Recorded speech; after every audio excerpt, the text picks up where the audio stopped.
Hello friends and all students, welcome back to competition affairs. आप सभी का स्वागत है आज के सेशन में। लास्ट वाले सेशन की बात करें तो हमने पढ़ा था जनवरी 2024 के जो भी करंट अफेयर्स के इंपॉर्टेंट क्वेश्चन हो सकते थे उनको पढ़ा था, कवर किया था। वहीं से आज कंटिन्यू करेंगे और आज हम बढ़ेंगे फरवरी 2024 की तरफ। जो भी इंपॉर्टेंट क्वेश्चन हो सकते हैं करंट अफेयर्स के उनको आज डिस्कस करेंगे फरवरी मंथ के, राइट। और दो पार्ट्स में एज यूजुअल जैसे अभी तक करते आए हैं। पार्ट वन है ये, 50 क्वेश्चन इसमें होंगे, फिर पार्ट टू आएगा उसमें भी 50 क्वेश्चन। तो इस तरह से 100 क्वेश्चन किसी भी मंथ के जो भी इंपॉर्टेंट हो सकते हैं एग्जाम पॉइंट ऑफ व्यू से, उनको हम पढ़ेंगे, राइट। तो शुरू करते हैं आज का अपना सेशन। तो आज का पहला प्रश्न है, recently the national women's day was celebrated on dash February 2024। तो अभी हाल ही में फरवरी 2024 को राष्ट्रीय महिला दिवस मनाया गया है। आपको बताना है कब। बात हो रही है राष्ट्रीय महिला दिवस की, नेशनल विमेंस डे की। कंफ्यूज नहीं होना है इंटरनेशनल विमेंस डे में, उसकी बात आगे करेंगे। लेकिन अभी के लिए नेशनल विमेंस डे या फिर राष्ट्रीय महिला दिवस कब मनाया जाता है? फरवरी मंथ में मनाया जाता है। ये तो हमें क्वेश्चन से पता चल रहा है। पूछी गई है डेट, 11 है, 12 है, 13 है, 14 है। अगर पता है तो ठीक है, वरना आगे यहाँ पर एक तस्वीर दे रखी है, इधर देखोगे तो अगर आप इनको पहचानते हो तो अच्छी बात है, वरना हिंट के लिए इनको बोला जाता है नाइटिंगेल ऑफ इंडिया। भारत कोकिला का भी इनको टाइटल मिला हुआ है भारत में। तो अब मेरे ख्याल से काफी लोग को समझ आ जाना चाहिए कि कौन है ये। किसको बोला जाता है नाइटिंगेल ऑफ इंडिया? तो बोला जाता है सरोजनी नायडू जी को, है ना। और इन्हीं की बर्थ एनिवर्सरी पर या फिर जयंती मनाते हुए हम मनाते हैं क्या? नेशनल विमेंस डे, राष्ट्रीय महिला दिवस। और सरोजनी नायडू जी की जयंती मनाई जाती है 13 फरवरी को, a day before Valentine's day.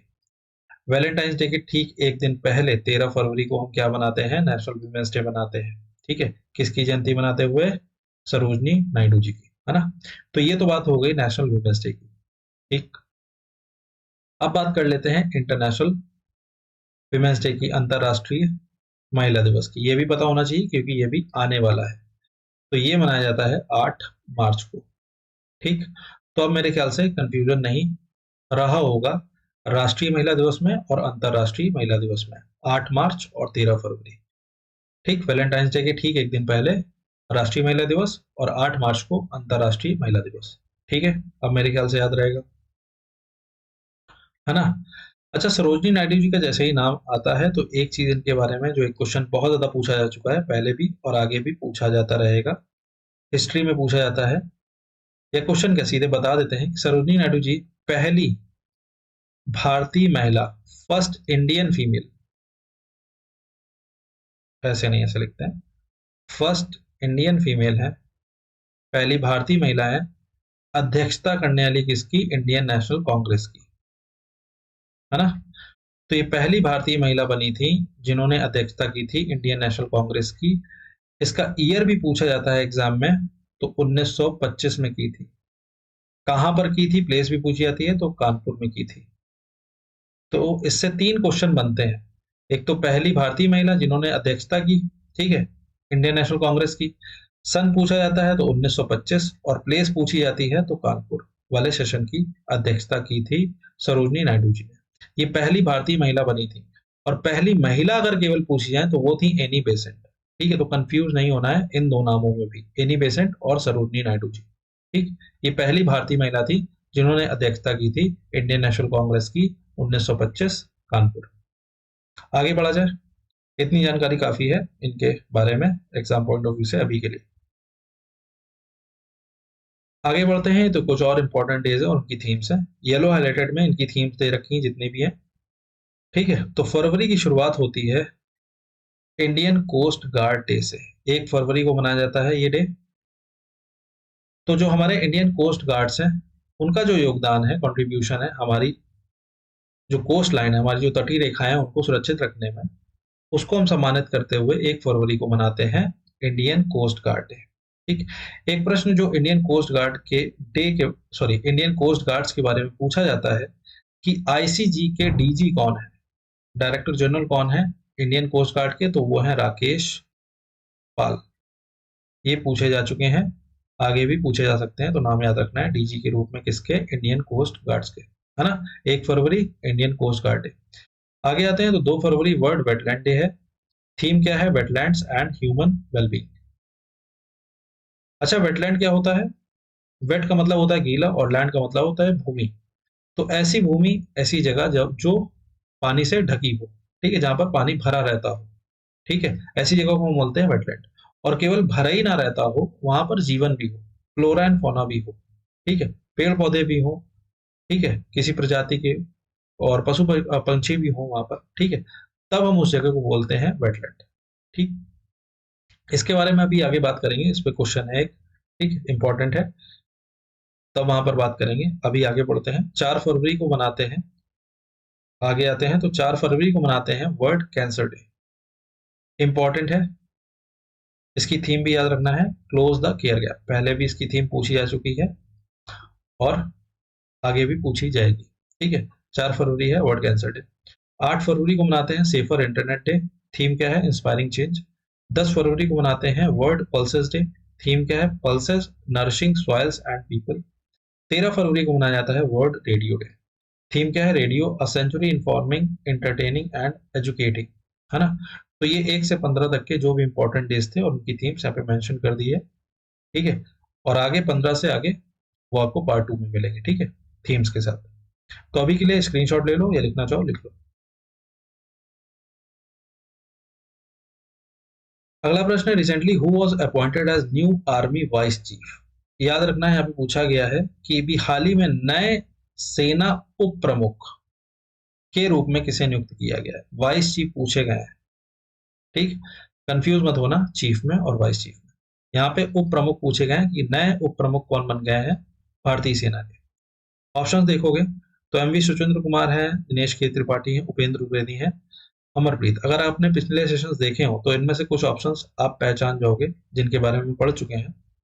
Amarpreet Singh ji जो हैं वो तो एयर स्टाफ के हैं, मतलब एयर फोर्स के ये वाइस चीफ है, वाइस चीफ हैं यहाँ पर, ठीक है, ये याद रखना, चीफ में कंफ्यूजन मत रखना, ठीक। तो ये तो एयर स्टाफ के हैं अमरप्रीत सिंह जी। दिनेश के त्रिपाठी भी अभी वाइस चीफ बने थे, किसके? नेवल स्टाफ के, इंडियन नेवी के, है ना। अब बचते हैं दो ऑप्शंस, एमवी सुचेंद्र कुमार और उपेंद्र द्विवेदी। तो एमवी सुचेंद्र कुमार जी को भी हमने पढ़ा था वाइस चीफ के रूप में, किसके? आर्मी के। लेकिन अब ये हट गए हैं और नए कौन बन गए हैं? उपेंद्र द्विवेदी जी बन गए हैं, ठीक है। तो अब नए वाइस चीफ कौन है आर्मी के? उपेंद्र द्विवेदी जी हैं। और बाकी अमरप्रीत सिंह जी का भी नाम याद रखना है, ठीक है, ये एयरफोर्स के हैं। और दिनेश के त्रिपाठी जी का भी नाम याद रखना है, ये नेवल स्टाफ के हैं, ठीक। तो ये हो गए तीनों वाइस चीफ्स, ठीक। अगर आर्मी की बात करें तो इसके चीफ कौन है? तो वो हैं मनोज पांडे जी हैं, ठीक है ना। तो कंफ्यूजन नहीं रहा होगा मेरे ख्याल से अब, ठीक। आगे बढ़ा जाए। उपेंद्र द्विवेदी हैं नए उप प्रमुख भारतीय सेना के। Recently who among the following became the first female सूबेदार ऑफ इंडियन आर्मी। तो अभी हाल ही में निम्नलिखित में से कौन भारतीय सेना की पहली महिला सूबेदार बनी है? इंपॉर्टेंट है क्योंकि ये पहली महिला सूबेदार बनी है इंडियन आर्मी की, ये भी याद रखना है ना। नाम देखो, प्रीति रजक हैं, पलक गुलाटिया है, स्नेहा गौतम है, अवनी चौहान है। तो जो पहली महिला सूबेदार बनी है इंडियन आर्मी की वो है प्रीति रजक, है ना, याद रखना है, इंपॉर्टेंट है इनका नाम, ठीक है। प्रीति रजक है पहली महिला सूबेदार इंडियन आर्मी की। Which among the following was conferred with Bharat Ratna in February 2024। तो अभी फरवरी 2024 में निम्नलिखित में से किसे भारत रत्न से सम्मानित किया गया था? चर्चा का विषय रहा है ये, और इम्पोर्टेंट भी है क्योंकि पूछा ही जाता है भारत रत्न, जो कि हमारा भारत का सर्वोच्च नागरिक सम्मान है, जो कि इस तरह की आकृति में दिखता है, पीपल लीफ, ठीक। ये पीपल का पत्ता होता है जिसकी आकृति में भारत रत्न होता है, ठीक, कुछ इस तरह से दिखता है। फरवरी 2024 में किसको किसको सम्मानित किया गया, इससे ऑप्शंस देखो।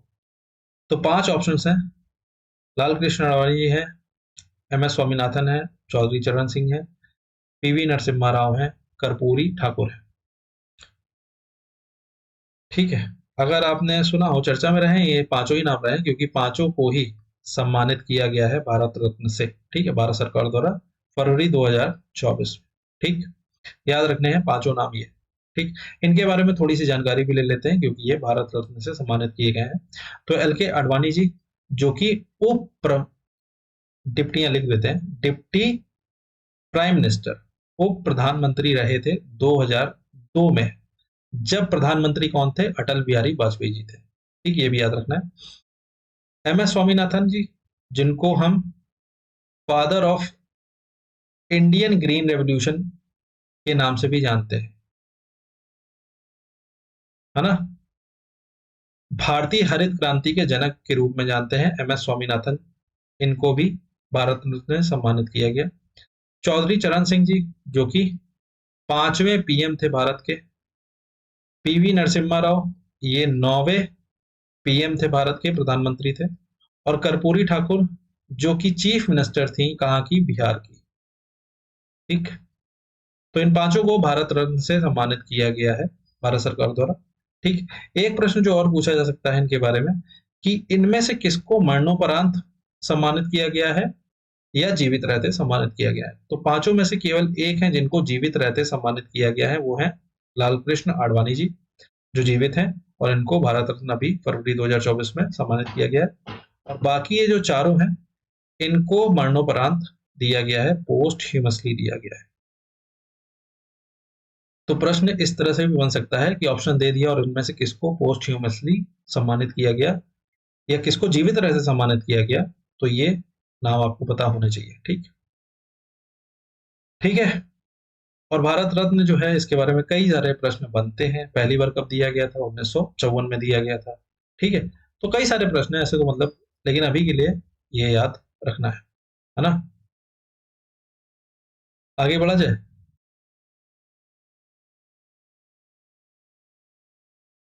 Which among the following launched the India's first small animal hospital in which city? तो निम्नलिखित में से किसने किस शहर में भारत का पहला लघु पशु अस्पताल शुरू किया है? तो भारत का पहला स्मॉल एनिमल हॉस्पिटल बना है, इसलिए इंपॉर्टेंट भी है क्योंकि ये भारत का पहला है।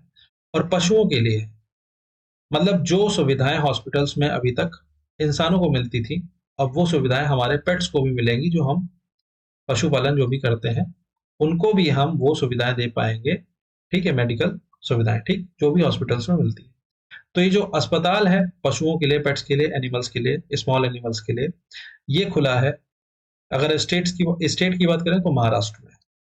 ऑप्शंस देखोगे तो मुंबई, महाराष्ट्र। ठीक, मुंबई में ये टाटा ट्रस्ट वालों की तरफ से ये अस्पताल खोला गया, हॉस्पिटल खोला गया है। और अभी लॉन्च नहीं हुआ है, मार्च में ये लॉन्च हो जाएगा। ठीक, इनॉग्रेशन इसका हो जाएगा।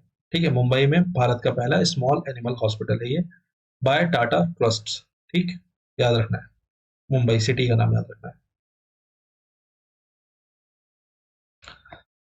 अगला प्रश्न है, recently BRICS included how many countries expanding its member to 10 nations? तो अभी हाल ही में ब्रिक्स ने कितने देशों को 10 देशों में अपने सदस्य का विस्तार करते हुए शामिल किया है?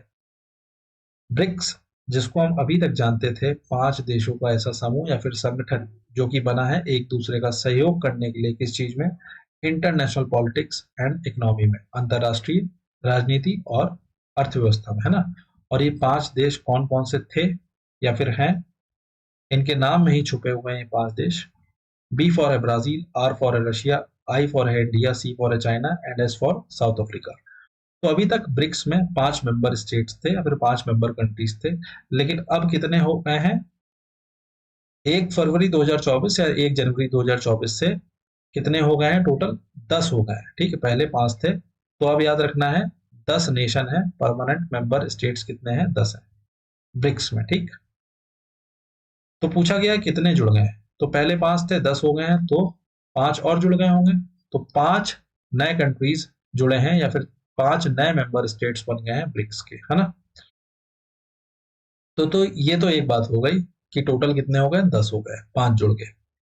लेकिन अब प्रश्न ये भी पूछा जा सकता है कि जो 5 नए ब्रिक्स के जो नए मेंबर स्टेट्स हैं, वो कौन कौन से हैं?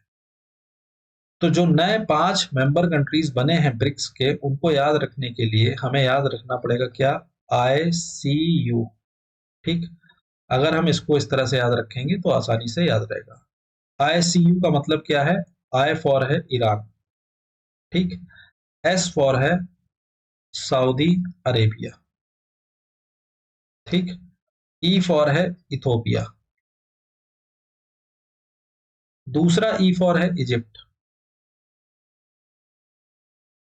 और यू फॉर है यूएई, है ना।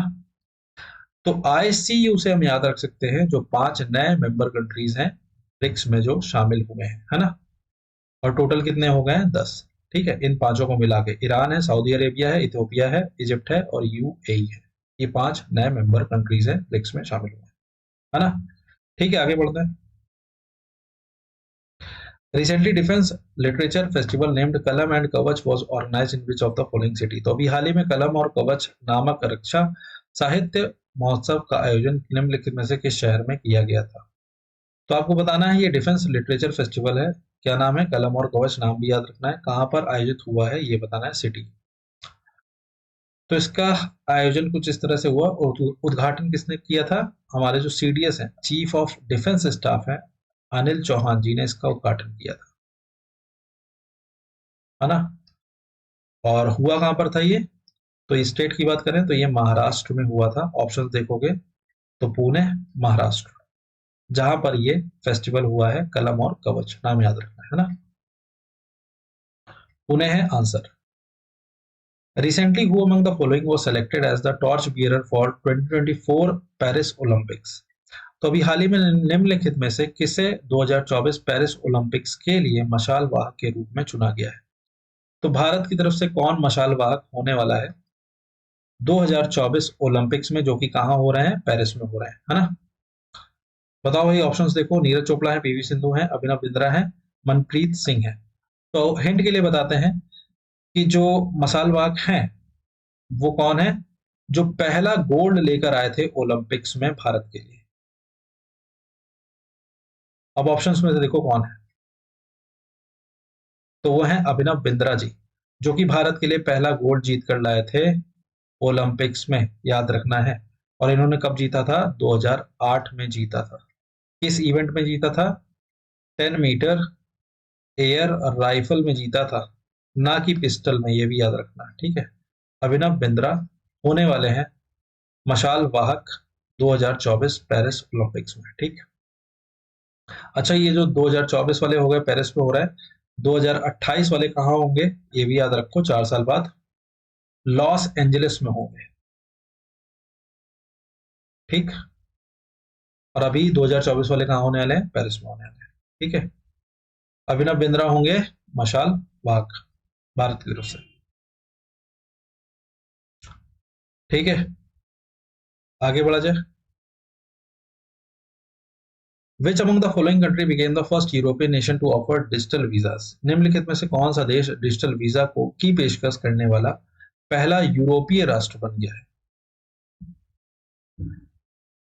तो ये पहला यूरोपियन नेशन है, कंट्री है, जिसने डिजिटल वीजा ऑफर किए हैं। मतलब अब आपको एम्बेसी जाने की जरूरत नहीं है, फिजिकली जाकर वहां पर अप्लाई करने की जरूरत नहीं है कि आप पेपर्स लेकर जाकर वहां पर अप्लाई कर रहे हैं।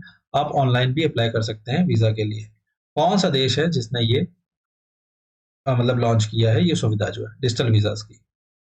तो जो देश है, रिपब्लिक डे पर चीफ गेस्ट रहे थे इस देश के राष्ट्रपति। अब आपको पता होना चाहिए क्योंकि हमने ये पढ़ा था, ठीक है। तो चीफ गेस्ट कौन थे? इमैनुअल मैक्रॉन थे, जो कि प्रेसिडेंट है कहाँ के? फ्रांस के।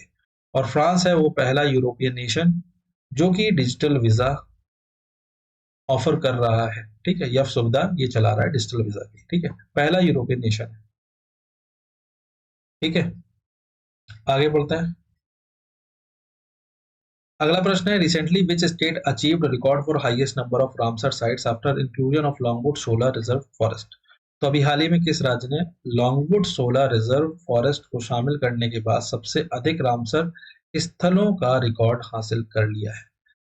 तो आपको बताना है कि किस राज्य ने रिकॉर्ड बना लिया है जहां पर सबसे ज्यादा रामसर स्थल हैं। किस चीज के बाद? Longwood solar reserve forest Ramsar स्थल बनने के बाद, ठीक है। तो पहले तो ये बताओ कि ये जो लॉन्गवुड सोलर रिजर्व फॉरेस्ट है ये कहां पर है, किस राज्य में है जो कि रामसर स्थल बनाया गया है, यही पहले बताओ, ठीक है। और यही वो राज्य है जो ये रामसर स्थल बनने के बाद सबसे ज्यादा रामसर स्थलों वाला राज्य बन गया है। प्रश्न ये है, तो लॉन्गवुड शोला रिजर्व फॉरेस्ट जो है ये है आपका तमिलनाडु में, ठीक है। तो 2024 में केवल यही नहीं, कुछ और भी रामसर स्थल बने हैं, उन पे भी नजर डाल लेते हैं, ठीक है। और कितने बने हैं? 5 बने हैं, ठीक है। ये 5 हैं जो 2024 में रामसर स्थल बने हैं, रामसर स्थल बने हैं। नाम क्या क्या है देख लो, और कहाँ कहाँ है ये भी देख लो।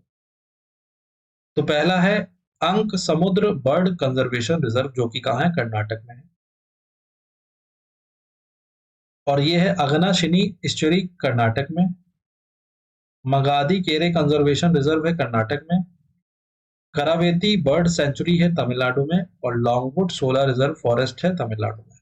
तो 3 रामसर साइट जो है कर्नाटक में चुनी गई हैं, बनाए गए हैं रामसर स्थल, और 2 आपका तमिलनाडु में, जिसमें से एक कौन सा है? लॉन्गवुड सोलर रिजर्व, जो कि क्वेश्चन में पूछा गया था, है ना।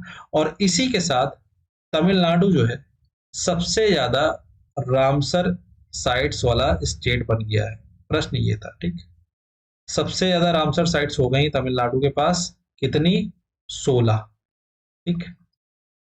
इन 2 के जुड़ने के बाद नाम याद रखना है, करावेती बर्ड सेंचुरी और लॉन्गवुड शोला रिजर्व फॉरेस्ट, ठीक है। और पूरे इंडिया की बात की जाए तो ये 5 जुड़ने के बाद टोटल जो हो गई हैं इंडिया में, कितनी रामसर साइट्स हो गई हैं? 50 हो गई हैं, सॉरी 50 कह रहा हूं, 80 हो गई, ठीक है, 80।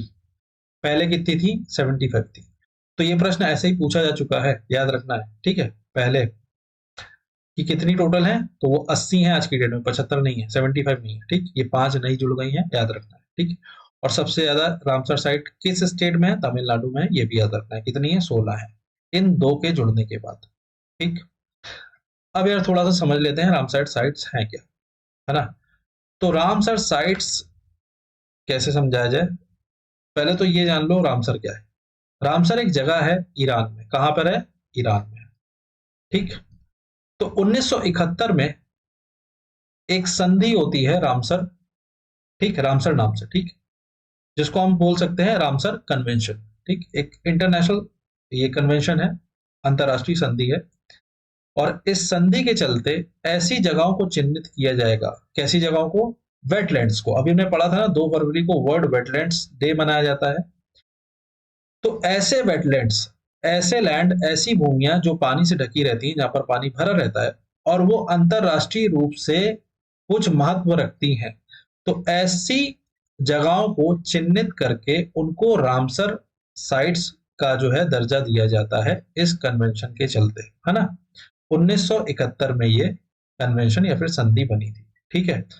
और रामसर साइट्स जो हैं वेटलैंड्स होंगे वो, और वेटलैंड कैसे होंगे? वहां पे जीवन भी होगा, फ्लोरा एंड फौना भी होगा, ठीक है, जीव जंतु भी होंगे, है ना। और वो एक महत्व रखते होंगे, कुछ इंपॉर्टेंस रखते होंगे अंतरराष्ट्रीय स्तर पर, ठीक है। ऐसी जगहों को रामसर स्थल बनाया गया, नाम दे दिया गया, दर्जा दे दिया गया, है ना। भारत की बात करें तो भारत इसमें इस संधि में 1982 में जुड़ा है, ठीक, ये अभी याद रखना है। अगर इंडिया की बात करें तो 1982 से लेकर अभी तक भारत जो है, या फिर भारत में 80 रामसर साइट्स चिन्हित की गई। प्रश्न ये है पूरी कहानी, है ना। मतलब इतना ही समझाया जा सकता है, मतलब थोड़ा सा टाइम है, इतना टाइम नहीं कि मैं बहुत ज्यादा एक्सप्लेन कर पाऊँ, ठीक। मेरे ख्याल से जितना भी समझाया समझ आ गया वो बात, ठीक है। आगे बढ़ा जाए। ये 5 नाम याद रखने हैं, क्योंकि स्टेट पूछ लिए जाते हैं कि कहां पर ये रामसर साइट जो है बनी है, किस स्टेट की है ना। आगे बढ़ा जाए। टोटल याद रखना 80 और 16 तमिलनाडु। अगला है ISRO developed India's first women robot astronaut named for its Gaganyaan mission, ठीक। इसरो ने अपने गगनयान मिशन के लिए किस नाम से भारत की पहली महिला रोबोट अंतरिक्ष यात्री विकसित की है, ठीक। तो आपको बताना है इसरो ने, जो कि हमारी भारतीय स्पेस एजेंसी है, भारत की पहली विमेन रोबोट एस्ट्रोनॉट बनाई है। इन्होंने नाम क्या रखा है? गगनयान मिशन के लिए ये बनाई गई है, ठीक। इसके बारे में विस्तार में बात करेंगे थोड़ा सा।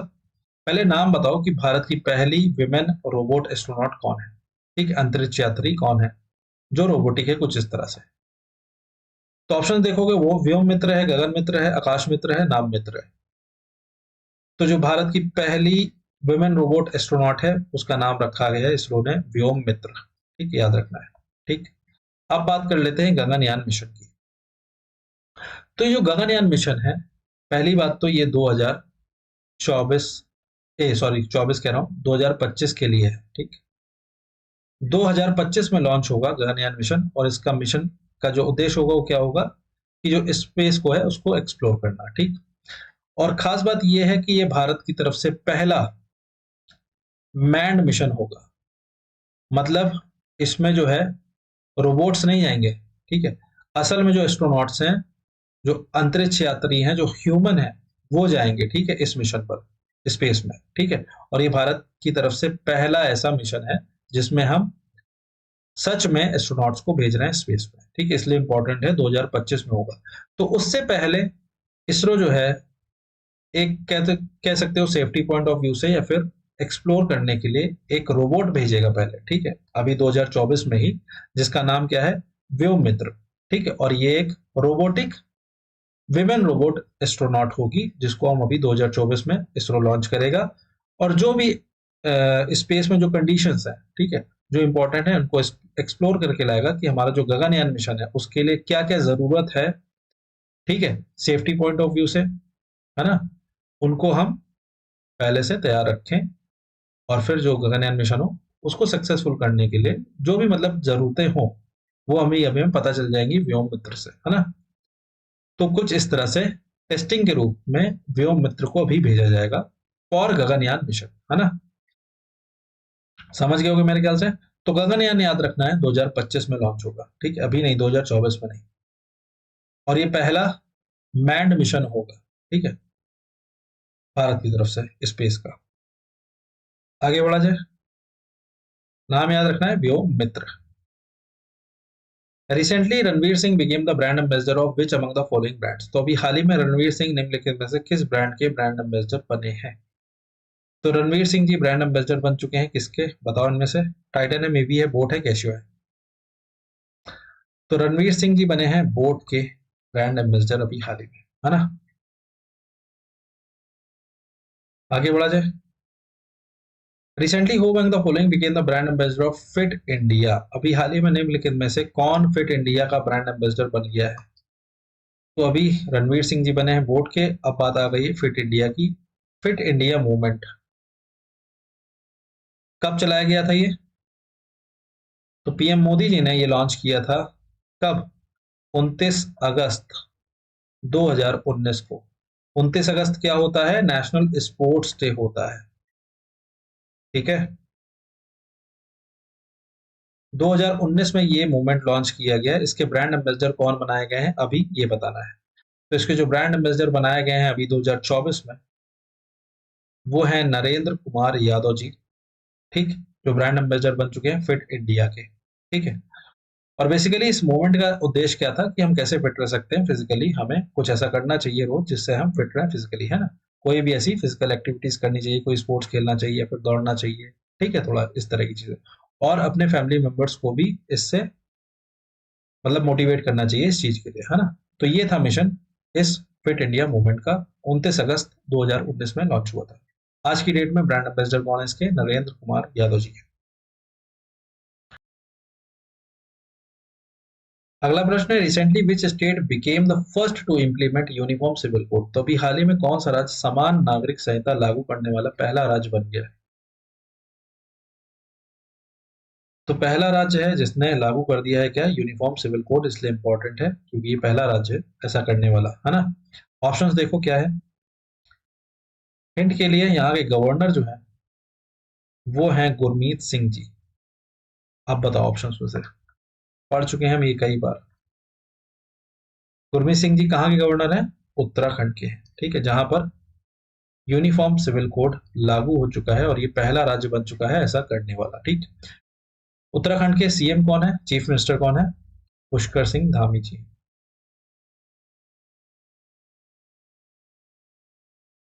है ना। अच्छा, उत्तराखंड की कैपिटल कौन कौन सी है, दो कैपिटल है यहाँ की। ठीक, एक तो देहरादून है, और दूसरी कौन सी है, गरसाए है। ठीक, GARSAIN, ठीक। देहरादून जो है विंटर कैपिटल है और गरसाया जो है ये समर कैपिटल है आपकी, ठीक, उत्तराखंड की। बात करें अगर यूनिफॉर्म सिविल कोड की, तो इसके बारे में एक बहुत ज्यादा प्रश्न जो पूछा जाता है एग्जाम में कि भारतीय संविधान का कौन सा आर्टिकल हमें बताता है यूनिफॉर्म सिविल कोड के बारे में, यूसीसी के बारे में। तो आर्टिकल 44 हमें बताता है यूनिफॉर्म सिविल कोड के बारे में, है ना। अगर यूनिफॉर्म सिविल कोड की बात करें तो शॉर्ट में अगर जानने की कोशिश करें तो ये कुछ लॉज हैं, कुछ नियम हैं जो कि सबके लिए बराबर होने चाहिए, चाहे वो किसी भी धर्म का हो, चाहे वो महिला हो या पुरुष हो, या फिर वो किसी भी जाति का हो, ठीक। तो इन सब चीजों से परे जो मतलब जो भी लॉज हैं वो इन सब चीजों से परे होंगे, ठीक है। इनका उससे कोई भी लेना देना नहीं होगा, जाति धर्म और रंग से, इन सब चीजों से, ठीक है। तो ऐसे कुछ लॉस जो सबके लिए बराबर हो, है ना, उनको हम कहेंगे यूनिफॉर्म सिविल कोड। आर्टिकल 44 बताता है कहां पर लागू हुआ है पहली बार, उत्तराखंड में। Recently, which edition of the India's biggest theatre festival named Bharat Rang was inaugurated in February 2024? तो अभी हाल ही में फरवरी 2024 में भारत रंग नामक भारत के सबसे बड़े रंगमंच महोत्सव के किस संस्करण का उद्घाटन किया गया है? क्योंकि ये भारत का सबसे बड़ा थिएटर फेस्टिवल है। नाम क्या है, नाम भी याद रखना है, भारत रंग है, कहो तो नाम ही पूछ लिया जाए है ना। तो ये भारत का सबसे बड़ा थिएटर फेस्टिवल है। थिएटर फेस्टिवल से क्या समझते हैं, ऐसा महोत्सव जहां पर, थिएटर का मतलब क्या होता है, जो लोग एक्टिंग करते हैं, है ना, एक्टिंग सीखते हैं, प्ले करते हैं, नाटक करते हैं, इस तरह की जो आर्ट होती है उसको परफॉर्म करते हैं, उसको हम कहते हैं थिएटर, है ना। तो इसी तरह का महोत्सव होगा जहां पे लोग अलग अलग तरीके की अपनी जो है जो भी प्रतिभा होगी उसको शोकेस करेंगे, ठीक है, इस फेस्टिवल में। और ये भारत का सबसे बड़ा थिएटर फेस्टिवल है, भारत रंग। बताना है संस्करण कौन सा है ये, जो कि फरवरी 2024 में हुआ है। तो ये 25वां संस्करण है जो कि 2024 में हो रहा है, ठीक। 1999 में ये पहली बार हुआ था, तब से अभी तक 2024 में है हम, ठीक। तो ये 25वां संस्करण होगा 2024 में, है ना। नाम क्या है, भारत रंग, भारत का सबसे बड़ा थिएटर फेस्टिवल है। Recently India's first ever beachside startup fest named Emerge 2024 was organized in which of the following states? तो अभी हाल ही में Emerge 2024 नाम से भारत का पहला बीच साइड स्टार्टअप फेस्ट निम्नलिखित में से किस राज्य ने आयोजित किया था? तो ये भारत का सबसे पहला बीच साइड स्टार्टअप फेस्ट है, ठीक। पहली बात तो ये कैसा फेस्ट है, स्टार्टअप फेस्ट है। मतलब इस महोत्सव में कौन लोग शामिल हो रहे होंगे, जो स्टार्टअप करने वाले हैं, इनकी जिनके पास कोई आइडिया है, कोई बिजनेस आइडिया है, जिनको वो शुरू करना चाहते हैं, तो ऐसे लोग, ठीक, कि उनको कोई अपॉर्चुनिटी मिल जाए, कोई इन्वेस्टर मिल जाए, तो इन्वेस्टर्स भी इसमें शामिल होंगे ना, क्योंकि उनको स्टार्टअप की जरूरत है किसमें वो इन्वेस्ट कर सकें। और जो बिजनेस स्टार्ट करने वाले हैं उनको जरूरत है इन्वेस्टर्स की, कि वो इन्वेस्ट कर दे मेरे साथ, है ना। तो ये दो लोग शामिल होंगे कुछ इस तरह से। जो पब्लिक होगी, जो एंट्री होगी, वो ये रहने वाली है इस फेस्ट की, स्टार्टअप को लेके ना। और ये पहली बार किसी बीच के किनारे हो रहे हैं भारत में, है ना। और नाम भी इस फेस्टिवल का क्या है, इमर्ज 2024 नाम याद रखना है, क्योंकि ये भारत का पहला बीच साइड स्टार्टअप फेस्ट है ना। कहाँ पे हुआ है अब आप ये बताओ। तो ये हुआ है मैंगलोर में। ऑप्शंस में से देख के बताओ मैंगलोर कहाँ है। मैंगलोर वही है जहां पे बेंगलोर है, ठीक है। बेंगलोर कहाँ है, कर्नाटक में है ना।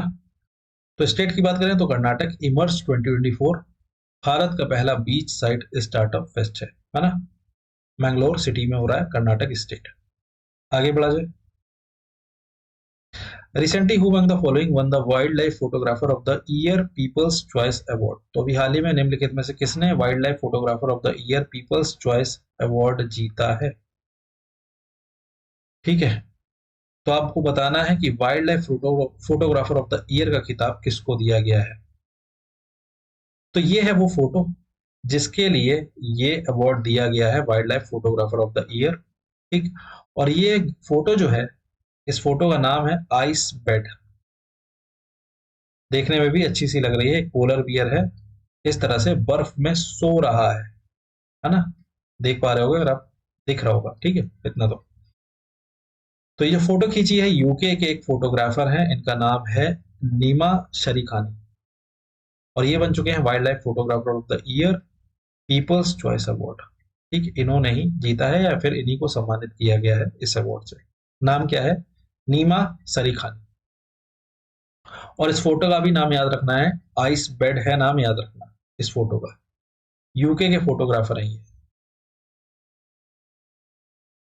अगला प्रश्न है, according to corruption perception index 2023 by Transparency International, India rank dash in the index. तो ट्रांसपेरेंसी इंटरनेशनल द्वारा भ्रष्टाचार धारणा सूचकांक 2023 के अनुसार भारत सूचकांक में कौन से स्थान पर है, ये बताना है। तो एक इंडेक्स जारी किया गया है ट्रांसपेरेंसी इंटरनेशनल द्वारा, किस चीज को लेकर? करप्शन को लेकर, है ना, भ्रष्टाचार को लेकर। और इस इंडेक्स में कंट्रीज को रैंक किया गया है, देशों को रैंक किया गया है कि कौन सा कंट्री कितना ज्यादा करप्टेड है। ठीक है, बताना है भारत की कौन सी रैंक रही है इस इंडेक्स में।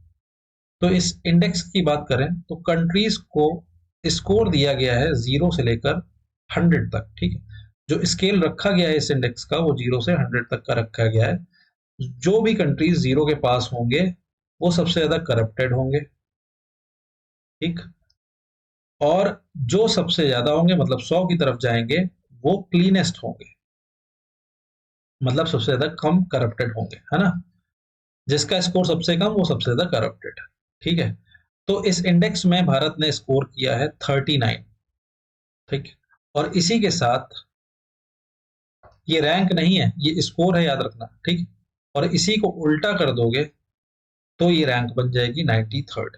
ठीक, इंडिया का जो स्कोर था 39 था और इंडिया की जो रैंक है वो क्या है? 93rd है इस इंडेक्स में, याद रखना है। ठीक है, अब जो सबसे क्लीनेस्ट है वो कौन सा देश है, ये भी पूछा सकता है कि इस इंडेक्स में सबसे लेस करप्टेड या फिर क्लीनेस्ट बोला ज्यादा ठीक है। ठीक है, जो सबसे कम करप्टेड है या जो सबसे ज्यादा स्कोर कर रहा है वो कौन सा है? डेनमार्क है। इस कंट्री का भी नाम याद रखना है ना। और जो सबसे ज्यादा करप्टेड है वो कौन सा है? सोमालिया है। ठीक, और भारत की रैंक क्या रही है? 93rd रही है ना, याद रखना है। ठीक है, आगे बढ़ा जाए।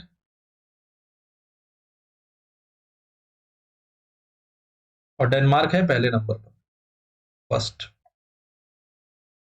ठीक, क्लीनेस्ट है सबसे, मतलब लेस करप्टेड है।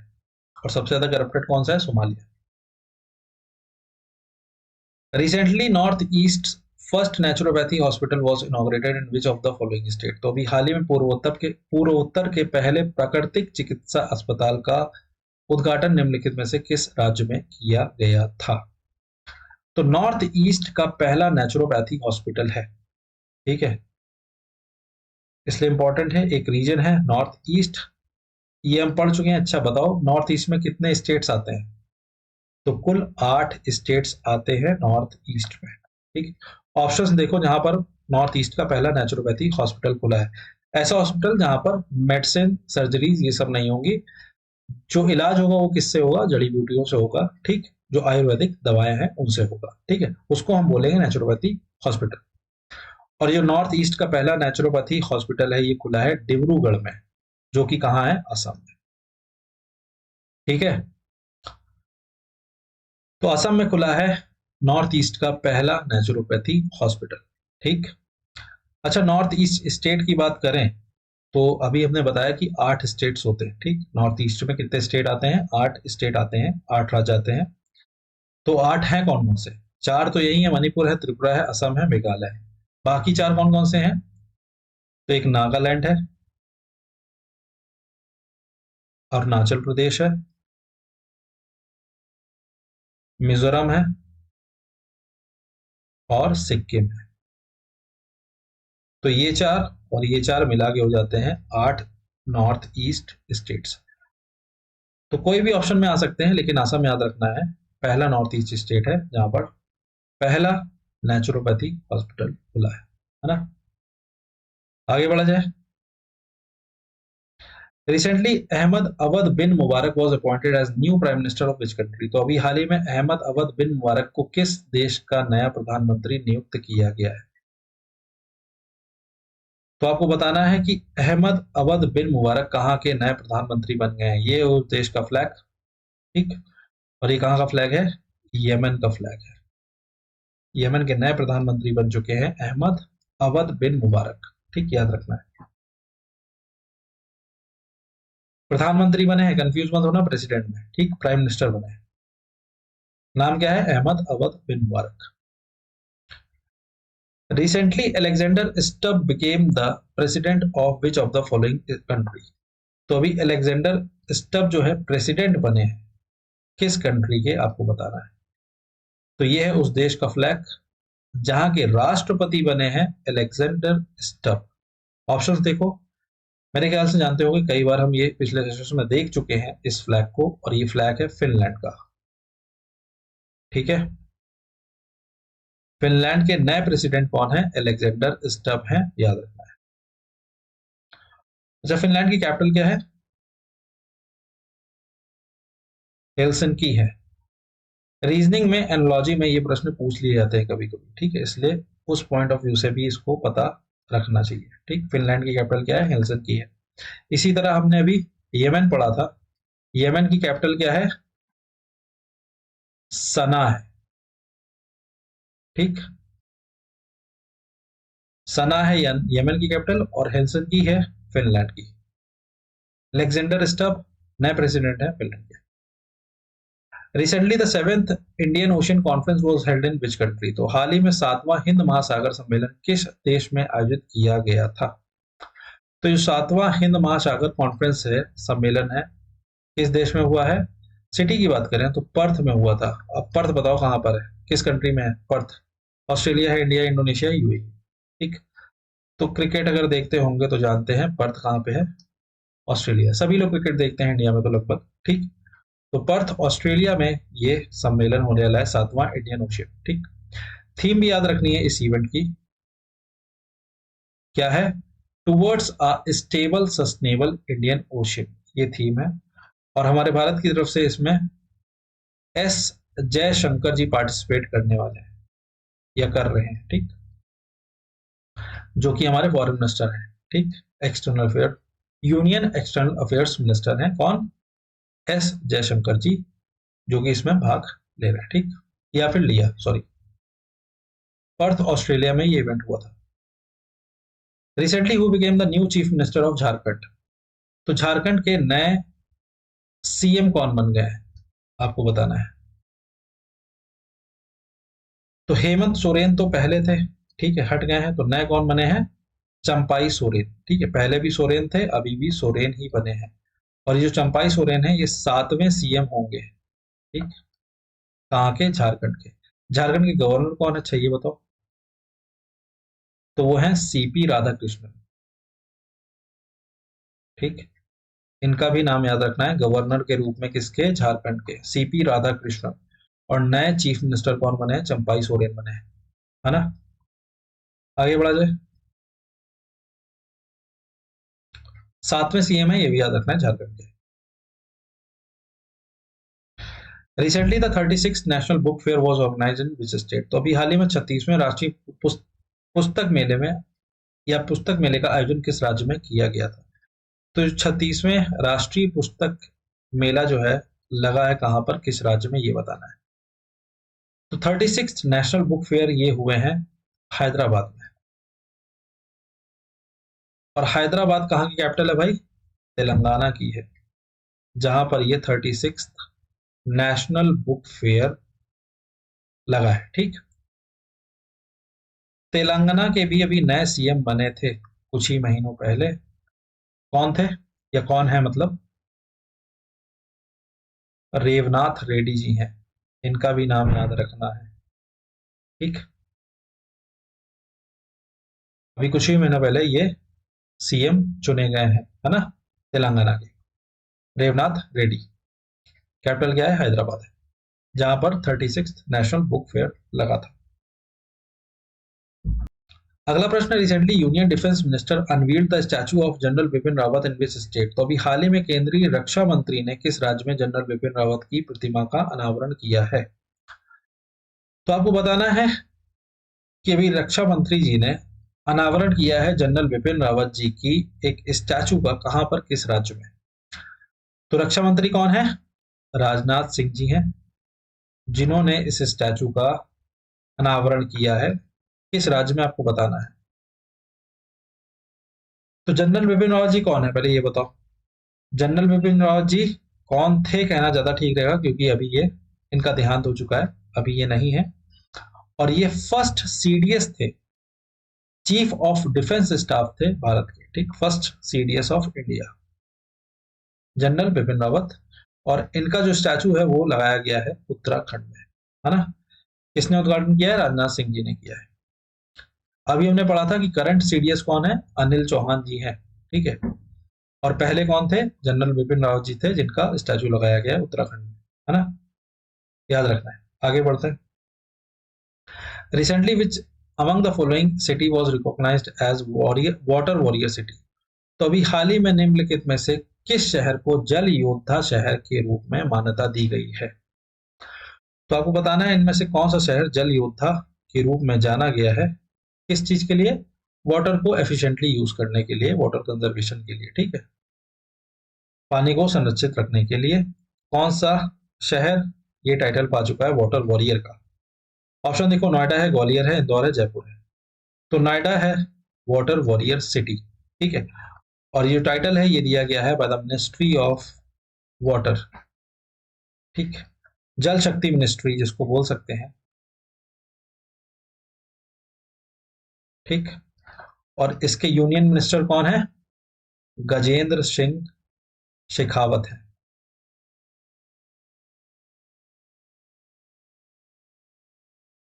ठीक। नोएडा है water warrior city. Recently, who among the following became the first trans woman TTE of Southern Railway? तो हाल ही में निम्नलिखित में से कौन दक्षिण रेलवे की पहली ट्रांस वुमेन टीटीई बनी है। टीटीई क्या होता है, ट्रेन टिकट एग्जामिनर, ठीक। तो ये पहली ट्रांस वुमेन है, या फिर पहली ट्रांस वुमेन टीटीई है सदर्न रेलवे की, ठीक है। इंडियन रेलवे की बात नहीं की गई, सदर्न रेलवे की बात की गई है। हमने पढ़ा था जो भारतीय रेलवे है उसके कितने जोन्स हैं, कितने जोन्स में बटा हुआ है, टोटल 19 जोन्स में बटा हुआ है, अगर हम मेट्रो को जोड़ लें, ठीक है। मेट्रो रेलवेज को जोड़ के 19 जोन्स हैं भारतीय रेलवे के, ठीक। उनमें से एक है सदर्न रेलवे, और इस सदर्न रेलवे की पहली ट्रांस वुमेन टीटीई बनी है कौन, ये है इनकी तस्वीर, ठीक। और इनका नाम देखो क्या है, ऑप्शन देखो, तो इनका नाम है सिंधु गणपति, ठीक। ये है सदर्न रेलवे की पहली trans women TTE train ticket examiner, है ना। आगे बढ़ा जाए। सदर्न रेलवे की है, जोन भी याद रखना है, इंडियन रेलवे की नहीं। Recently Katrina Kaif became the brand ambassador of which of the following IPL team for season 2024। तो अभी हाल ही में कटरीना कैफ 2024 सीजन के लिए निम्नलिखित में से आईपीएल टीम में से किसकी ब्रांड एम्बेसडर बनी है। मतलब ये है कटरीना कैफ जो है ये ब्रांड एम्बेसडर बन चुकी हैं एक आईपीएल टीम की, आपको बताना है वो टीम कौन सी है 2024 सीजन के लिए। तो कटरीना कैफ ब्रांड एम्बेसडर बनी है जो हमारे चैंपियंस रहे हैं 2024 आईपीएल के, सॉरी कह रहा हूँ 2024, 2023 के जो आईपीएल चैंपियंस है कौन है, कौन सी टीम विजेता रही थी 2023 आईपीएल में, तो वो रही थी चेन्नई सुपर किंग्स, ठीक। और चेन्नई सुपर किंग्स की ब्रांड एम्बेसडर कौन है, कटरीना कैफ है, ठीक है, 2024 के लिए, ठीक। आगे बढ़ा जाए। Recently who one the under 19 world cup 2024। तो अभी हाल ही में अंडर 19 विश्व कप 2024 किसने जीता है। तो क्रिकेट अंडर 19 वर्ल्ड कप 2024 किसने जीता है, आपको ये बताना है कौन सी टीम ने, ठीक है।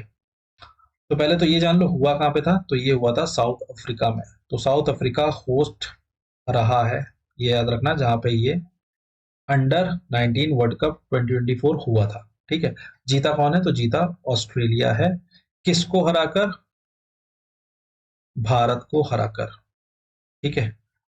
तो ऑस्ट्रेलिया विनर है अंडर 19 वर्ल्ड कप 2024, याद रखना है, कंफ्यूज मत होना इंडिया और ऑस्ट्रेलिया में। हमारा भारत रनर अप रहा है इस इवेंट में, ठीक है। हुआ कहां पे था, साउथ अफ्रीका में। अगला है recently 2024 world government summit was held in which among the following city. तो अभी हाल ही में 2024 विश्व शिखर सम्मेलन निम्नलिखित में से किस शहर में आयोजित किया गया था। बात हो रही है 2024 वर्ल्ड गवर्नमेंट समिट की। 2023 में हमने पढ़ा था ये कहाँ होने वाली थी, दुबई में होने वाली थी, और वहीं पर हुई भी है। ठीक है, तो जो समिट है वर्ल्ड गवर्नमेंट समिट कहाँ हुई है, दुबई में हुई है। ठीक है, भारत की बात करें, भारत की तरफ से पीएम मोदी जी ने इसमें पार्टिसिपेट किया था, प्रधानमंत्री मोदी जी ने। और थीम भी याद रखना इसकी जरूरी है, पूछी जा सकती है इस समिट की क्या थी, शेपिंग द फ्यूचर गवर्नमेंट। ठीक, इंपॉर्टेंट है इसकी थीम। ठीक, क्या है, शेपिंग द फ्यूचर गवर्नमेंट्स। कहाँ हुई है ये समिट, दुबई में हुई थी। ठीक है, which among the following was appointed as the non executive chairman of NPCI National Payment Corporation of India. तो निम्नलिखित में से किसे भारत के राष्ट्रीय भुगतान निगम के गैर कार्यकारी अध्यक्ष के रूप में नियुक्त किया गया था। बताओ भाई, नॉन एग्जीक्यूटिव चेयरमैन कौन बना दिया गया है एनपीसीआई का। ऑप्शंस देखो, हो सकता है कुछ लोगों को दिलीप आपसे लग रहे हो, लेकिन ये सीईओ हैं एनपीसीआई के, याद रखना है। ठीक, और अगर अगर अगर आपने पिछले वाले सेशंस देखे हैं एक दो, तो आपको पता होना चाहिए बाकी ऑप्शंस में अगर देखोगे तो नितिन गुप्ता है सीबीडीटी के, central board of direct taxes के चेयरमैन, और संजय कुमार अग्रवाल हैं सीबीआईसी के, central board of indirect taxes and customs. ठीक, तो बस्ता कौन है, अजय कुमार चौधरी जी, जो कि बन चुके हैं non executive chairman of NPCI. NPCI की बात करें तो इसका एस्टेब्लिशमेंट कब हुआ था, 2008 में हुआ है। ठीक, और इसका हेडक्वार्टर कहाँ पे है, मुंबई में। ठीक है, अजय कुमार चौधरी हैं नॉन एग्जीक्यूटिव चेयरमैन एनपीसीआई के। Recently Pathum Nissanka hit double century for first time for his nation and it belongs to which country. तो हाल ही में पथुम निशंका ने अपने देश के लिए पहली बार दोहरा शतक लगाया है, और वह किस देश से संबंधित है। ठीक, पथुम निशंका जी ने डबल सेंचुरी मारी है ओडीआई में, वनडे इंटरनेशनल में, और अपने देश के लिए पहली बार दोहरा शतक लगाने वाले बन चुके हैं। मतलब दोहरे शतक तो पहले लग चुके हैं, ठीक है, अगर हम पूरे वर्ल्ड की बात करें, ग्लोबली बात करें, लेकिन ये अपने देश के पहले हैं जिन्होंने दोहरा शतक मारा है क्रिकेट में, ओडीआई में, वनडे इंटरनेशनल में। तो यहाँ पे ये है इनकी तस्वीर, और ये इनकी जर्सी से पता चल रहा है ये किस टीम के हैं, श्रीलंका के हैं। ठीक, पथुम निशंका नाम याद रखना है। बात हो रही है डबल सेंचुरी की, 200 रन की। ठीक, पहले इनकी बात कर लेते हैं। इन्होंने 210 रन बनाए हैं, वो भी किस टीम के खिलाफ इन्होंने ऐसा किया है, अफगानिस्तान। ठीक, अफगानिस्तान के खिलाफ इन्होंने 200 रन बनाए हैं, और ऐसा करने वाले ये अपने देश के पहले हैं, श्रीलंका टीम के ये पहले खिलाड़ी हैं ऐसे जिन्होंने दोहरा शतक मारा है ओडीआई। बात करें 200 रन की, तो सबसे पहले 200 रन का आंकड़ा किसने छुआ है ओडीआई में, तो हमारे भारत के ही हैं, cricket of god Sachin Tendulkar ji, जिन्होंने पहली बार 200 रन बनाए थे, दिखाया था दुनिया को कि 200 रन भी बन सकते हैं वनडे इंटरनेशनल में। ठीक, और ऐसा कब किया था, 2009 में किया था, versus south Africa, south Africa के खिलाफ। ठीक, वहीं अगर बात की जाए कि किसने सबसे ज्यादा बार 200 रन बनाए हैं, तो वो भी हमारे भारत के ही हैं, रोहित शर्मा जी, जो 3 बार ऐसा करके दिखा चुके हैं वनडे इंटरनेशनल में कि 200 रन बनाए जा सकते हैं। ठीक, तो ये चीजें याद रखनी। Next, recently who was appointed as the CMD of Indian Railway Catering and Tourism Corporation. तो हाल ही में भारतीय रेलवे खानपान और पर्यटन निगम के सीएमडी के रूप में किसे नियुक्त किया गया है। आपको बताना है सीएमडी कौन बन गए हैं, आईआरसीटीसी के सीएमडी कौन बना दिए गए हैं, चीफ मैनेजिंग डायरेक्टर। ऑप्शंस देखोगे, कोई आइडिया लगा सकते हो, लग रहा है तो ठीक है, अगर नहीं लग रहा है तो संजय कुमार जैन जी जो है वो बन चुके हैं सीएमडी आईआरसीटीसी के। ठीक, आईआरसीटीसी जो कि आता है अंडर मिनिस्ट्री ऑफ रेलवेज, है ना। और यूनियन रेलवे मिनिस्टर कौन है, अश्विनी वैष्णव जी हैं, इनका भी नाम पता होना चाहिए। एक चीज जो और इम्पोर्टेंट है इंडियन रेलवेज के बारे में याद रखनी है कि जो इंडियन रेलवे बोर्ड है उसके चेयरपर्सन कौन है। ठीक है, तो वो कौन है, चेयरपर्सन की बात हो रही है, इंपॉर्टेंट किस लिए ये बताएंगे, जया वर्मा सिन्हा।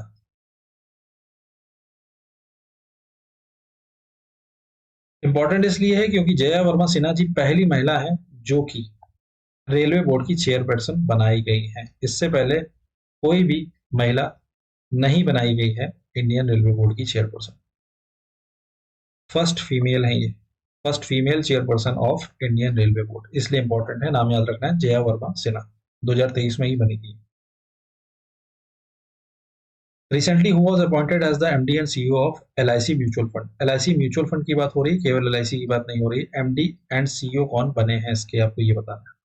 ऑप्शंस देखोगे तो सिद्धार्थ मोदी जी जो है वो एलआईसी के चेयरपर्सन या चेयरमैन, ठीक। और दोराई स्वामी भी जो है एलआईसी से ही जुड़े हुए हैं। ये एमडी है, मैनेजिंग डायरेक्टर है एलआईसी के, ये भी याद रखना है ना। आर दोराई स्वामी जो है एलआईसी के एमडी है। अब बचता क्या है, एमआर कुमार और रवि कुमार झा, ठीक। तो ऑप्शन में रवि कुमार झा जी जो है वो बन चुके हैं एमडी और सीईओ किसके, एलआईसी म्यूचुअल फंड के। एलआईसी की बात नहीं हो रही है, एलआईसी म्यूचुअल फंड की बात हुई थी, ठीक। तो कंफ्यूज मत होना। एलआईसी के चेयरमैन कौन है, सिद्धार्थ मोदी है, और एमडी कौन है एलआईसी के, R Durai Swami.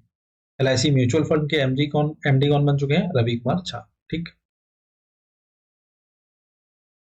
Recently FIFA announce to introduce a dash card as a new rule set in football. तो अभी हाल ही में फीफा ने फुटबॉल में निर्धारित एक नए नियम के रूप में कौन सा कार्ड पेश किया है। अभी तक हमने फुटबॉल में येलो कार्ड सुना था, रेड कार्ड सुना था। अब फुटबॉल में या फीफा ने एक नया कार्ड इंट्रोड्यूस कर दिया है एज न्यू रूल, ठीक है, नए नियमों के लिए, मतलब एक नए कलर का कार्ड इंट्रोड्यूस किया है फीफा ने, ठीक। बताना है कौन सा कलर का कार्ड ये है। तो जो नया कार्ड है वो है ब्लू कार्ड, ठीक।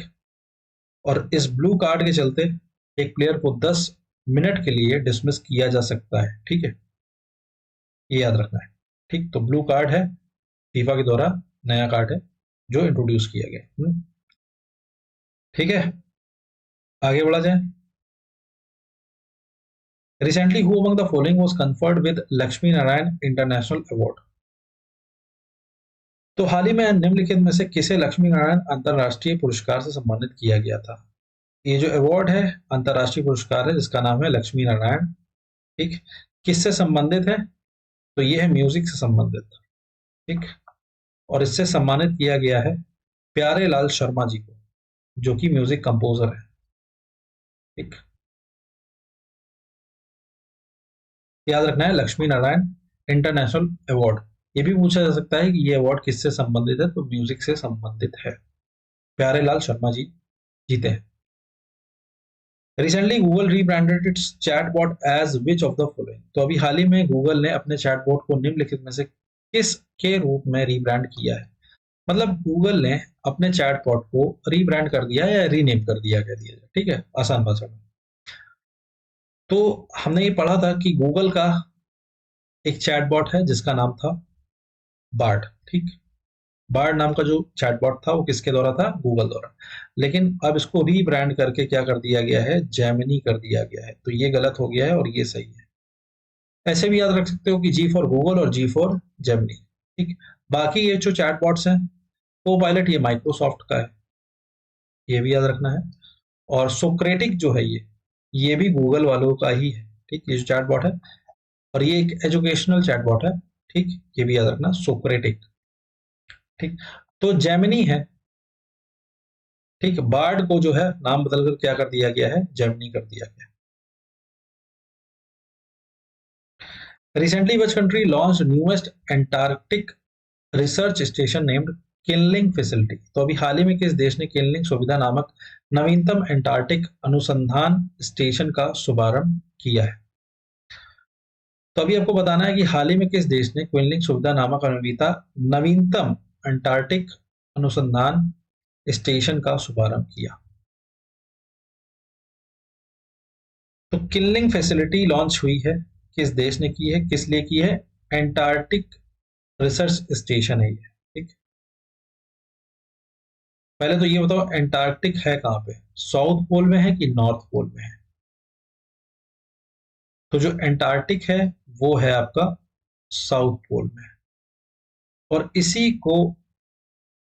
पर रिसर्च करने के लिए किनलिंग फैसिलिटी को लॉन्च किया है किस देश ने? चाइना ने। ठीक है, याद रखना है, इसका नाम भी याद रखना, Qinling facility. Recently which state UT launched free bus travel for transgender community? तो अभी हाल ही में किस राज्य या फिर केंद्र शासित प्रदेश ने ट्रांसजेंडर समुदाय के मुफ्त बस यात्रा शुरू की है? तो ट्रांसजेंडर समुदाय के लिए किसी राज्य या फिर केंद्र शासित प्रदेश ने मुफ्त बस यात्रा को जो है शुरू किया है। बताना है कौन सा है वो राज्य या फिर केंद्र शासित प्रदेश। तो न्यू दिल्ली है वो यूटी, जहां पर ये सुविधा शुरू की गई है फ्री बस ट्रेवल की, किसके लिए? ट्रांसजेंडर्स के लिए। ठीक, फरवरी 2024 में, ये भी याद रखना है मंथ। ठीक, न्यू दिल्ली ने फरवरी 2024 में इस सुविधा को शुरू किया। ठीक, न्यू दिल्ली के एलजी कौन है? लेफ्टिनेंट गवर्नर कौन है यहाँ के? तो वो है विनय कुमार सक्सेना। ठीक, और यहाँ के सीएम कौन है? अरविंद केजरीवाल है। ठीक, न्यू दिल्ली के। आगे बढ़ा जाए, तो अगला प्रश्न है, according to TomTom traffic index 2023 which city is the most congested city? तो टॉमटॉम ट्रैफिक इंडेक्स 2023 के अनुसार कौन सा शहर सबसे भीड़ भाड़ वाला शहर है? तो इस इंडेक्स की माने जिसका नाम है टॉमटॉम ट्रैफिक इंडेक्स 2023 में सबसे भीड़ भाड़ वाला शहर कौन सा रहा है आपको बताना है। लंदन है, बेंगलुरु है, न्यूयॉर्क है, रोम है? तो लंदन है 2023 का most congested city according to TomTom traffic index. इस आधार पे इन्होंने लंदन को रखा है मोस्ट कंजेस्टेड, तो इन्होंने 10 किलोमीटर का डिस्टेंस लिया है और ट्रैवल करके देखा है कि कितना समय लेता है कौन सा सिटी इस डिस्टेंस को कवर करने में। ठीक है, तो लंदन में देखा गया कि सबसे ज्यादा समय लगा 10 किलोमीटर की डिस्टेंस को कवर करने में, और इसी के साथ ये मोस्ट कंजेस्टेड सिटी है 2023 का टॉमटॉम ट्रैफिक इंडेक्स का। ठीक, according to logistics performance index report 2023 India rank dash. Logistics performance index report 2023 के अनुसार भारत का स्थान क्या है? तो इसको एलपीआई इंडेक्स भी बोला जाता है, और ये भी पूछा जा चुका है कि एलपीआई इंडेक्स कौन रिलीज करता है? तो वर्ल्ड बैंक रिलीज करता है, ये भी याद रखना है। ठीक है, इसमें भारत की जो रैंकिंग रही है वो रही है 38th, याद रखना। ठीक, एलपीआई इंडेक्स में भारत की जो रैंकिंग है वो कितनी है? 38th। Recently who among the following was conferred with golden visa award bye UAE? तो अभी हाल ही में निम्नलिखित में से किसे संयुक्त अरब अमीरात द्वारा गोल्डन वीजा पुरस्कार से सम्मानित किया गया था?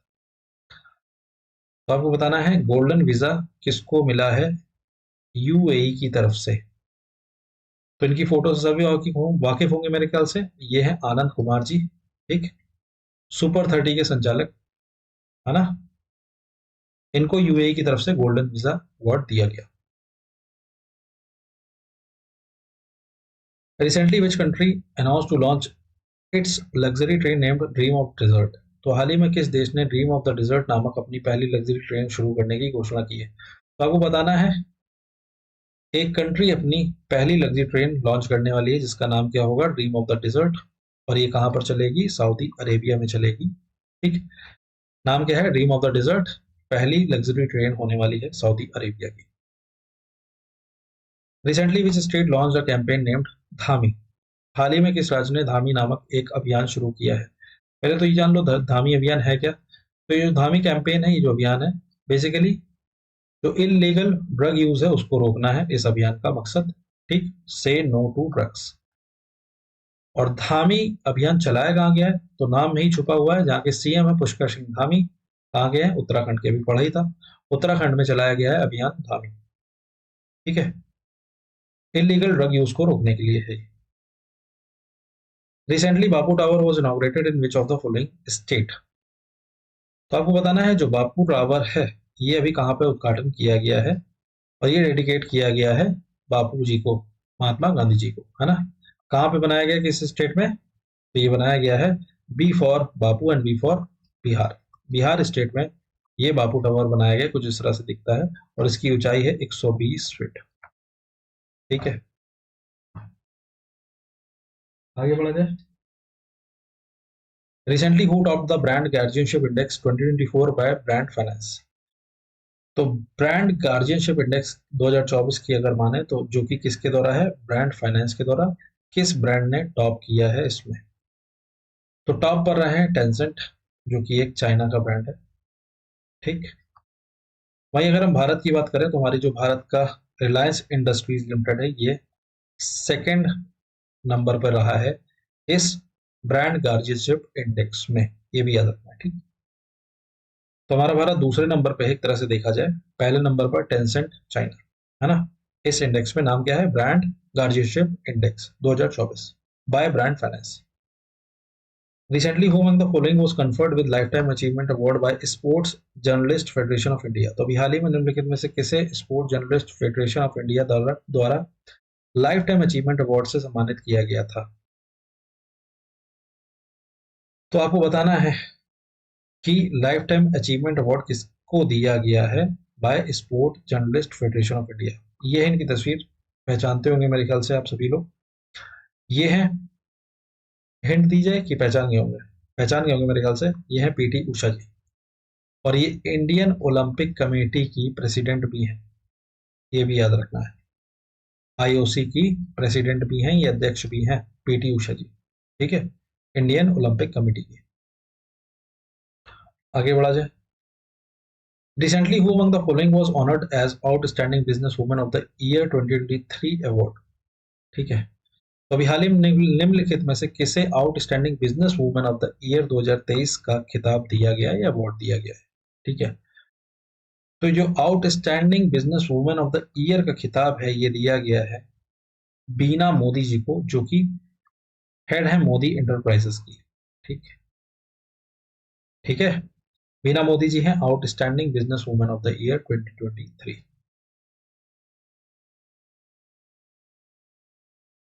Recently which state one Nagesh trophy. तो अभी किस स्टेट ने नागेश ट्रॉफी जीती है, ये भी बताना है। ठीक, पहले तो ये बताओ नागेश ट्रॉफी किससे संबंधित है। बेसिकली यहाँ से दिख रहा होगा, आपको समझ आ गया होगा, ये क्रिकेट से संबंधित है। और इसकी एक खास बात और है, ये जो क्रिकेट है इसमें जो प्लेयर्स हैं वो कैसे होते हैं, ब्लाइंड होते हैं। ठीक, तो जो क्रिकेट है, नागेश ट्रॉफी है, ये किसके लिए है, क्रिकेट के लिए ही है, लेकिन इसमें जो प्लेयर्स हैं वो ब्लाइंड होते हैं। ठीक, उनको भी एक अवसर दिया गया है खेलने का, इस तरह से हिस्सा लेने का। ठीक है, और जीता कौन सा स्टेट है इस ट्रॉफी को, कर्नाटक जीता है। ठीक है, नागेश ट्रॉफी किससे संबंधित है, क्रिकेट से, और विजेता कौन है, कर्नाटक। अगला है recently who was conferred with KPP Nambiar award. तो अभी हाल ही में केपीपी नाम्बियर पुरस्कार से किसे सम्मानित किया गया था? ठीक, तो यहाँ पे हिंट के लिए इसरो दे रखा है, लेकिन के सिवान भी जी जो है इसरो संबंधित है, एस सोमनाथ भी हैं संबंधित।